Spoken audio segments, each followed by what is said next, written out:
नमस्कार। आइए पढ़ते हैं कमलेश्वर जी द्वारा रचित ये रचना जॉर्ज पंचम की नाक। इस रचना में उन्होंने सत्ता और सत्ता पक्ष से जुड़े लोगों पर व्यंग्य किया है। तो आइए पढ़ते हैं ये जॉर्ज पंचम की नाक। जॉर्ज पंचम, जॉर्ज फेडरिक अर्नेस्ट अल्बर्ट, जो इनका पूरा नाम था, प्रथम ब्रिटिश शासक थे जो हाउस ऑफ विंडसर से संबंधित थे। संयुक्त राजशाही एवं अन्य राष्ट्रमंडल समूह के महाराजा होने के साथ साथ जॉर्ज भारत के सम्राट और आयरलैंड के राजा भी थे। जॉर्ज के पिता महाराज एडवर्ड सप्तम की 1910 में मृत्यु हो जाने पर वे सम्राट बने। वे एकमात्र ऐसे सम्राट थे जो कि अपने स्वयं के दिल्ली दरबार में अपनी भारतीय प्रजा के सामने प्रस्तुत हुए, जहां उनका भारत के राजमुकुट से राज तिलक हुआ था।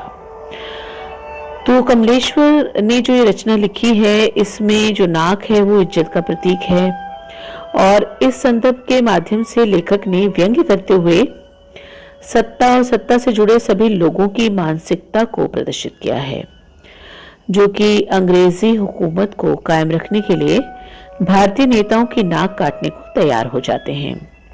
लेखक ने इस रचना के माध्यम से बताया है कि रानी का भारत आगमन एक महत्वपूर्ण विषय था और जिसके लिए जॉर्ज पंचम की नाक मूर्ति पर होना जो है वो अनिवार्य था, क्योंकि वह रानी के आत्मसम्मान के लिए भी अनिवार्य था। तो इसके साथ ही इस रचना में लेखक ने पत्रकारिता की जगत से जो लोग जुड़े हैं उन पर भी व्यंग्य किया है और उनकी जो है सफल पत्रकार की जो सार्थकता है उसको भी उजागर किया है और सरकारी तंत्र के लोगों द्वारा रानी के सम्मान में जो तैयारियां की जाती हैं उसका भी इसमें वर्णन है। तो आइए देखते हैं, पाठ के सार को जान लेते हैं। इंग्लैंड की रानी एलिजाबेथ द्वितीय अपने पति के साथ जो है हिंदुस्तान आने वाली थी और जिसकी चर्चा अखबारों में हो रही थी। उनका सेक्रेटरी और जासूस जो है उससे पहले ही भारत आकर एक तूफानी दौरा करने वाले थे और जायजा लेने वाले थे कि सुरक्षा के पुख्ता इंतजाम हैं या नहीं। और इंग्लैंड के जो अखबारों की करतरें हैं वो भी हिंदुस्तानी अखबारों में हर दूसरे दिन जो है वो कहीं ना कहीं चिपकी नजर आती थी, जिसमें रानी एलिजाबेथ और उनसे जुड़े लोगों के समाचार सब छपते रहते थे। और इस प्रकार जो उनकी खबरें हैं उससे जो भारत की राजधानी दिल्ली है वहाँ भी जो है वो तहलका मचा हुआ था और जिसके बावर्ची पहले महायुद्ध में जान हथेली पर लेकर लड़ चुके हैं, उनकी शान शौकत के क्या कहने, और वे रानी दिल्ली आ रही हैं, उनके स्वागत की जो है वो तैयारी जोरदार होनी चाहिए। तो नई दिल्ली में जो है वो अब जॉर्ज पंचम की जो एक लाट लगी हुई है, यानी कि जो मूर्ति लगी हुई है, वो सबके सामने अब एक मुश्किल का विषय बन गई थी। एक मुश्किल सामने आ गई थी कि जो है वो एक समय में उनकी नाक के लिए बड़े तहलके मचे थे। अखबारों के पन्ने जो है वो उनके इस समाचार से रंग गए थे। राजनीतिक पार्टियां इस बात पर बहस कर रही थी कि जॉर्ज पंचम की नाक रहने दी जाए या हटा दी जाए। कुछ पक्ष में थे तो कुछ विरोध कर रहे थे। आंदोलन चल रहा था। जॉर्ज पंचम की नाक के लिए हथियारबंद पहरेदार जो है वो तैनात कर दिए गए थे। किंतु एक दिन इंडिया गेट के सामने वाली जॉर्ज पंचम की जो मूर्ति है उसकी नाक जो है वो एकाएक गायब हो जाती है और इसके बावजूद कि हथियारबंद पहरेदार जो है अपनी जगह पर तैनात थे, गश्त लगा रहे थे, और उसके बावजूद भी जो है उनकी लाट चली जाती है। तो रानी के आने की बात सुनकर नाक की समस्या जो है वो सबके सामने बढ़ जाती है। अब देश के शुभचिंतक जो हैं वो इसके लिए एक बैठक होती है ना, एक कि भी नाक के बारे में सोचा जाए कि क्या करना है। तो इसके लिए क्या होता है कि वो एक फैसला लिया जाता है कि एक मूर्तिकार को बुलाया जाए और फिर उसके लिए जो है वो मूर्तिकार को बुलाया जाता है और मूर्तिकार फौरन दिल्ली आता है और उससे कहा जाता है कि उस नाक का जो है वो नाप लिया जाए। अब मूर्तिकार जो है वो जवाब देता है कि नाक तो लग जाएगी, किंतु उसे जो है वो उस समय जो मूर्ति उनकी जो लाट बनाई गई थी, जो मूर्ति बनाई गई थी, उसके निर्माण के समय में जो पत्थर लाया गया था उसका पता चलना चाहिए। तो एक क्लर्क को जो है इसकी पूरी छानबीन करने का काम सौंपा जाता है और क्लर्क कुछ ही दिनों में बताता है कि भी फाइलों में तो कुछ नहीं मिला। तो इसके लिए देखिए एक नाक लगाने के लिए कमेटी बना दी जाती है और उसे काम सौंपा जाता है कि किसी भी कीमत पर नाक लगनी चाहिए। अब मूर्तिकार को फिर बुलाया जाता है और उससे कहा जाता है कि भाई पत्थर जो है वो उसकी किस्म का पता चला या नहीं, है ना, तो आप पता लगाइए। तो वो कहता है कि ठीक है, मैं हिंदुस्तान के हर पहाड़ पर जाकर ऐसा ही पत्थर जो है वो खोज कर लाऊंगा। अब मूर्तिकार जो है पहाड़ी प्रदेशों में जाता है, वहाँ के दौरे करता है, लेकिन उसे वहाँ जो है किसी उस किस्म का पत्थर कहीं नजर नहीं आता है ना। तो वो आकर जो है जवाब देता है कि ये पत्थर जो है वो तो विदेशी था।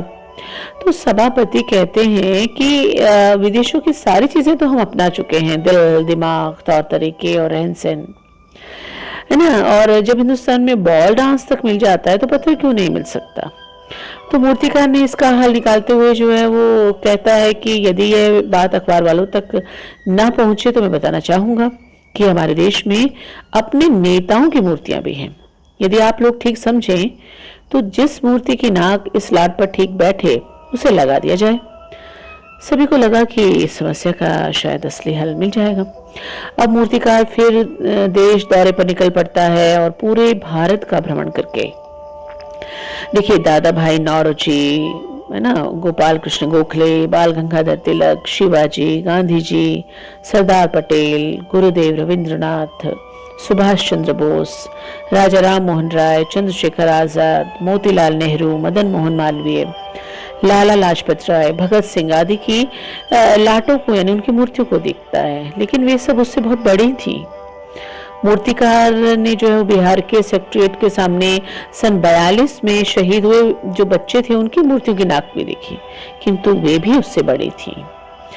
अब जो है वो राजधानी में रानी के लिए सब तैयारियां पूरी हो चुकी होती हैं और जॉर्ज पंचम की जो मूर्ति है, लाट है, उसको मलमल कर नहलाया जाता है, रोगन लगाया जाता है, किंतु नाक नहीं थी। अचानक जो है वो मूर्तिकार वो हैरत विचार व्यक्त करता है कि इतनी सारी आबादी में हमारे यहाँ लोग हैं तो किसी की नाक काट कर लगा दी जाए, है ना। तो कमेटी जो है वो ये काम भी उसको मूर्तिकार को सौंप देती है। अब अखबारों में सिर्फ इतना छपा कि नाक का मसला जो है वो हल हो गया है।